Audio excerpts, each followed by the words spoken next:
வணக்கம் நண்பர்களே, welcome to digital technology channel. இன்னைக்கு நம்ம பார்க்க போற டாபிக்ஸ் என்னன்னா, கரண்ட் பில் எப்படி ஆன்லைன்ல ஈஸியா பே பண்ணலாம் அப்படிங்கறத பத்தி தான் பார்க்க போறோம். ரொம்ப சிம்பிள் தான். உங்க வீட்ல இருந்துகிட்டே நீங்க மொபைல் போன் கூடவே பண்ணிக்கலாம், ஈஸியா பண்ணலாம். அதுக்காக இந்த வெப்சைட்டை நீங்க ஓபன் பண்ணிக்கோங்க. இந்த வெப்சைட்டோட லிங்க் நான் டிஸ்கிரிப்ஷன்ல போட்டுருக்கேன். அதுக்கு முன்னாடி இந்த வீடியோவை நிறைய பேருக்கு ஷேர் பண்ணுங்க. அது மட்டும் இல்ல, டிஜிட்டல் டெக்னாலஜி சேனலை இது வரைக்கும் சப்ஸ்கிரைப் பண்ணாதவங்க சப்ஸ்கிரைப் பண்ணிக்கோங்க. இதுதான் TANGEDCO இணையதளம், Tamil Nadu Generation and Distribution Corporation Limited Consumer Service. இங்க தான் நம்ம ஆன்லைன்ல பே பண்ண போறோம். இதுல ரெண்டு விதமா பே பண்ணலாம். ஒன்னு யூசர் ஐடி பாஸ்வேர்டை கொடுத்து நீங்க ஆல்ரெடி அக்கவுண்ட் கிரியேட் பண்ணி வச்சிருந்தீங்கன்னா அந்த வழியில பண்ணிக்கலாம், லாகின் பண்ணி. அதுல உங்க பில் ஹிஸ்டரி, உங்க ப்ரீவியஸ் பில் டீடைல்ஸ் எல்லாமே பார்த்து செக் பண்ணி தெரிஞ்சுக்கலாம். எல்லாமே இருந்தீங்கன்னா உங்களுக்கு அக்கவுண்ட் கிரியேட் பண்ணல, நீங்க அக்கவுண்ட் இல்ல அப்படின்னா இந்த குவிக் பே அப்படிங்கிற ஆப்ஷனை கிளிக் பண்ணி ரொம்ப சிம்பிளா ஈஸியாவே பே பண்ணிக்கலாம். அதுக்காக இந்த குவிக் பே இந்த ஆப்ஷன் நீங்க கிளிக் பண்ணுங்க. உடனே குவிக் பேமெண்ட் கேட்வே அப்படிங்கிற இந்த பேஜ் வந்துடும். இதுல உங்க கன்சியூமர் நம்பர் கேட்டிருக்காங்க, உங்க மொபைல் நம்பர் கேட்டிருக்காங்க, இமெயில் ஐடி கேட்டிருக்காங்க. மொபைல் நம்பரும் இமெயில் ஐடியும் ஆப்ஷனல் தான், தேவைப்பட்டா கொடுத்துக்கலாம், இல்லாட்டாலும் பிரச்சனை இல்லை. கன்சியூமர் நம்பர் கம்பல்சரியா கொடுக்கணும். கன்சியூமர் நம்பர் வித் ரீஜன் கோடோட கொடுக்கணும். ரீஜன் கோடு அப்படின்னா தமிழ்நாட்டில் 9 ரீஜன் இருக்கு எலக்ட்ரிசிட்டி போர்டோட. ஒவ்வொரு ரீஜனுக்கும் ஒரு கோடு நம்பர் கொடுத்துருக்காங்க. அந்த கோடு நம்பரை ஃபர்ஸ்ட்ல என்டர் பண்ணணும். அதுக்கு பிறகு உள்ள கன்சியூமர் நம்பர் உங்க மீட்டர் போர்டிலேயே எழுதியிருப்பாங்க.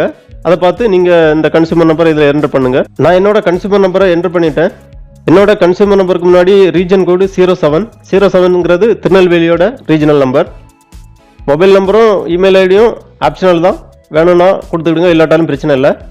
அப்புறம் இந்த கேப்சாவை இதில் என்டர் பண்ணுங்க. கேப்சாவை என்டர் பண்ணிட்டு இந்த குவிக் பே அப்படிங்கிற இந்த டேபை கிளிக் பண்ணுங்க. உடனே பில் டீடைல்ஸ் வந்துருச்சு.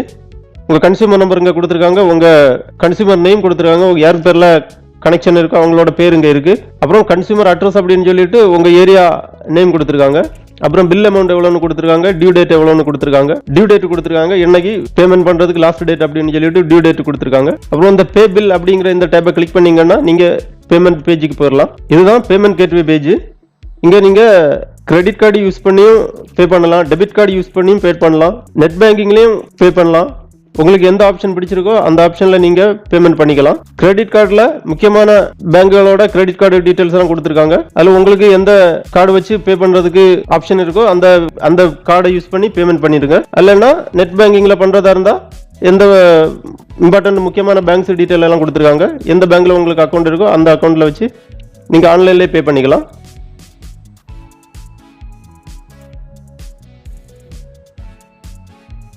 பேமெண்ட் கேட்வே செலக்ட் பண்ணிட்டு இந்த செக் பாக்ஸில் டிக் பண்ணிட்டு கன்ஃபார்ம் பே கொடுத்துருங்க. நான் நெட் பேங்கிங் வழியா பண்றேன், SBI நெட் பேங்கிங் வழியா பண்றேன். அதனால இந்த மாதிரி கேட்வே வந்திருக்கு எனக்கு. நீங்க கிரெடிட் கார்டில் பண்ணீங்கன்னா கிரெடிட் கார்டு ஆப்ஷன் வரும், அதில் போய் பண்ணலாம். இல்லை வேற ஏதாவது பேங்க்ல நெட் பேங்கிங் வழியா பண்றீங்கன்னா அந்த பேங்கோட டீட்டெயில் வந்துடும். அதில் உங்க யூசர் நேம் பாஸ்வேர்டு கொடுத்து நீங்க லாகின் பண்ணி பேமெண்ட் பண்ணிக்கலாம். நான் பேமெண்ட் பண்ணி முடிச்சுட்டேன், நெட் பேங்கிங்ல இருந்து பேமெண்ட் பண்ணி முடிச்சுட்டேன். பேமெண்ட் சக்சஸ்ஃபுல் ஆயிடுச்சு.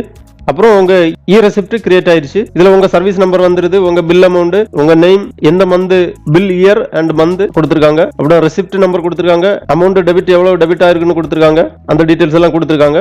இந்த பிரிண்ட் அப்படிங்கிற ஆப்ஷன் இருக்கு, இந்த பிரிண்ட் ஆப்ஷனை கொடுத்து நீங்க பில்ல வேணும்னா பிரிண்ட் எடுத்துக்கலாம். ஓகே நண்பர்களே, இந்த வீடியோ பிடிச்சிருந்தா லைக் பண்ணுங்க, நிறைய பேருக்கு ஷேர் பண்ணுங்க, உங்க எக்ஸ்பீரியன்ஸை கமெண்ட் பண்ணுங்க. டிஜிட்டல் டெக்னாலஜி சேனல் இது வரைக்கும் சப்ஸ்கிரைப் பண்ணாதவங்க சப்ஸ்கிரைப் பண்ணி பெல் ஐகானை பிரஸ் பண்ணுங்க. ஆதரவளிக்கும் அனைத்து நண்பர்களுக்கும் நன்றி, வணக்கம்.